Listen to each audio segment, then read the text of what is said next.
सत श्री अकाल, नमस्ते, हेलो। मैं हूं प्रीतपाल सिंह और स्वागत है आप लोगों का मेरे channel mythological facts and stories में। तो आज ही हमारे चैनल पर पहली कंटेंट वीडियो है और आज की इस वीडियो में आप जानेंगे कि शिवतांडव स्तोत्रम की रचना किसने की और क्यों की। वीडियो स्टार्ट करने से पहले लेट्स रोल द इंट्रो।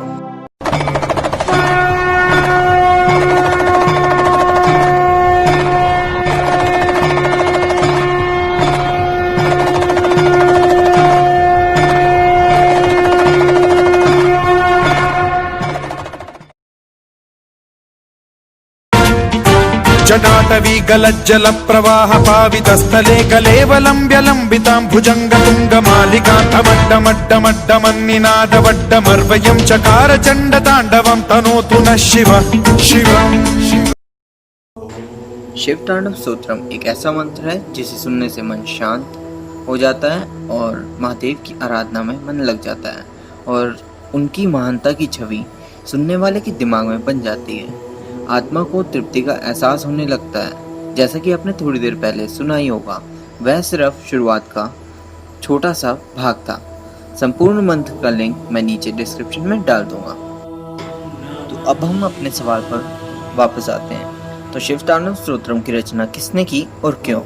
अगर आपको नहीं पता तो आप यह वीडियो आखिर तक जरूर देखें, आपको संपूर्ण ज्ञान हो जाएगा। वेदों और पुराणों में लिखी गई कथाओं के अनुसार रावण अपने सौतेले भाई कुबेर से युद्ध जीतकर लंका की तरफ वापस पुष्पक विमान जो उसने कुबेर से ही छीना था उससे उड़कर जा रहा था। तो रास्ते में वह विमान एक पर्वत के ऊपर से नहीं जा पा रहा था जो कि कैलाश पर्वत था। तब उसने अपने विमान को नीचे उतारा तो उसको सामने नंदी जी मिले। तो उसने नंदी जी से पूछा कि वह इस पर्वत के ऊपर से क्यों नहीं जा पा रहा। तो नंदी जी ने बताया कि यह पर्वत कैलाश पर्वत है जिस पर महादेव अर्थात शिव अपनी धर्मपत्नी पार्वती जी के साथ रहते हैं। इसी कारण तुम इस पर्वत के ऊपर से नहीं जा पा रही। अपनी ताकत के घमंड में चूर रावण ने क्रोध में आकर नंदी जी की निंदा करनी शुरू कर दी, जिसके फलस्वरूप नंदी जी ने रावण को श्राप दिया कि उसके विनाश में वानरों का भी हाथ होगा। इसके बाद अपने क्रोध और अहंकार के कारण रावण ने ठान लिया कि वह कैलाश पर्वत को उठाकर अपने मार्ग से हटा देगा, जिसके लिए उसने अपने 20 हाथ और 10 सिर उत्पन्न करे जो कि उसका असली स्वरूप था। फिर उसने कैलाश को उठाना शुरू कर दिया जिससे पूरा कैलाश हिलने लगा, जिसे देखकर माता पार्वती चिंतित हो गई और उन्होंने जाकर महादेव को यह सारी घटना के बारे में बताया, जिसे सुनकर महादेव ने अपने पैर के सिर्फ एक अंगूठे से ही कैलाश को दबा दिया, जिससे रावण कैलाश के नीचे ही दब गया और जल्द ही उसको महादेव की अपार शक्ति का ज्ञात हुआ, जिससे उसका घमंड चूर चूर हो गया।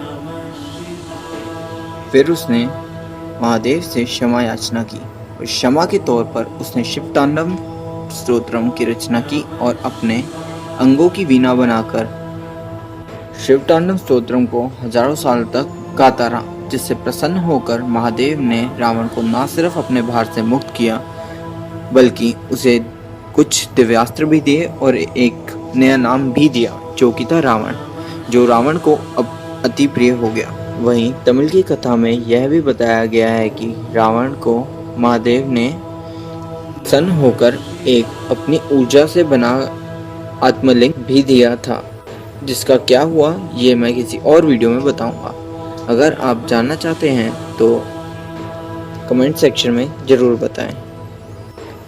इस उपरोक्त घटना को रावण अनुग्रह भी कहते हैं। रावण शब्द प्राचीन शब्द रू से बना है, जिसका मतलब होता है रोना। रावण नाम महादेव ने लंकेश्वर को इसलिए दिया था क्योंकि जब वो उनके भार के कारण कैलाश के नीचे दबा था तो वह बहुत पीड़ा में था और पीड़ा से जब चिल्ला के उसने क्षमा याचना करने के तौर पर शिवतांडव स्तोत्रम गा रहा था। जब वह शिवतांडव स्तोत्रम गा रहा था तब चारों दिशाओं में सिर्फ उसी की आवाज़ गूंज रही थी। इसी कारण महादेव ने लंकापति को नाम रावण दिया था। इस घटना की दो अलग अलग कथाएं और हैं, जिसका अंत तो एक जैसा है परंतु रावण के ऐसा करने का कारण अलग अलग है। एक कहानी में वो अपने आराध्य महादेव को अपने साथ लंका ले जाना चाहता था। महादेव के मना करने पर उसने जब कारण पूछा तो महादेव ने बताया कि वह कैलाश को छोड़ के नहीं जा सकते, इसलिए उसने निर्णय कर लिया कि वह कैलाश को ही लंका ले जाएगा, जिसमें वो असफल रहा। दूसरी कथा में रावण के पूछने पर उसकी माँ ने अपनी इच्छा बताई कि वह मरने के बाद कैलाश जाना चाहती हैं। जब रावण ने यह सुना तो उसने अपनी माँ को वचन दे दिया कि वह कैलाश को ही इधर ले आएगा, वो भी उनकी मृत्यु से पहले, और वो उस कार्य को अंजाम देने के लिए निकल पड़ा। परंतु जैसा कि आप जानते हैं वह विफल रहा।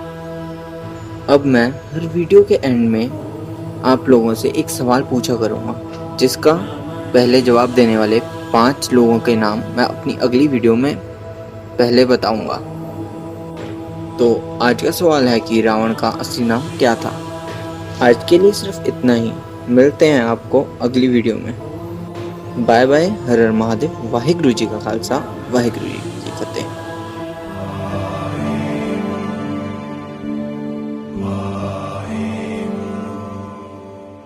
Wow.